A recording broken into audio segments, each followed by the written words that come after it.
We are in week 4 now of 66 and 26, our journey through all 66 books of the Bible in 2026.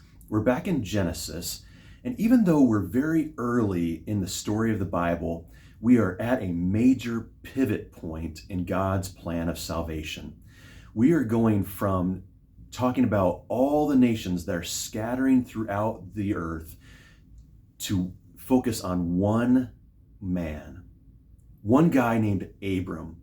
Of all the people who lived on the earth, God chose one guy. And Abram is the start of the nation of Israel. And through that nation, Israel, God is going to bring salvation and restoration for all nations, for all people of the earth, eventually through Jesus Christ, the descendant of Abraham. There are two things I want to focus in on with Abraham.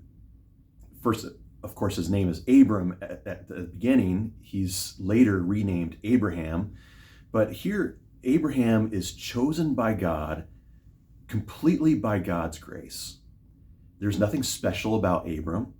He is not powerful. He's not well known. Nothing special in terms of human beings on the earth at that time. But God chose him.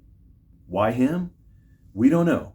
God's election, God's choice. God chose Abram to be that one guy through whom he would build up a nation that would be his representatives for the world, and then through that nation to bring Jesus Christ, the Savior of all nations. So that's the first thing I want to focus on, is God's calling of Abraham by his grace. He just said, leave the land where you are now and go to the land I'll show you, and I will make you into a great nation. Now, the second thing I want to focus on with Abram is the fact that Abram just believed God. He trusted that that would be true, that he would make him into a great nation. This actually made no sense because Abram didn't have any children. He was getting older and he didn't have children of his own. And yet God said, I will make you into a great nation. Your offspring actually will be as numerous as the stars in the sky.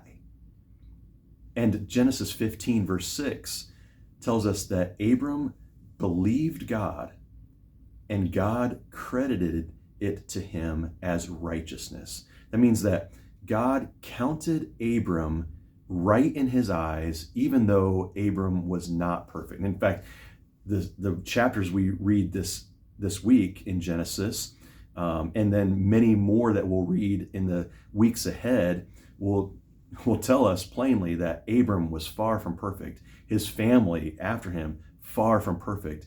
And yet God, by his grace, chooses to use them. And Abram, in the beginning, just believed God. He trusted God at his word, and he believed him. And God counted that as Abram's righteousness. Now, that all points us to the one that God will bring into the world, his son Jesus, to be salvation.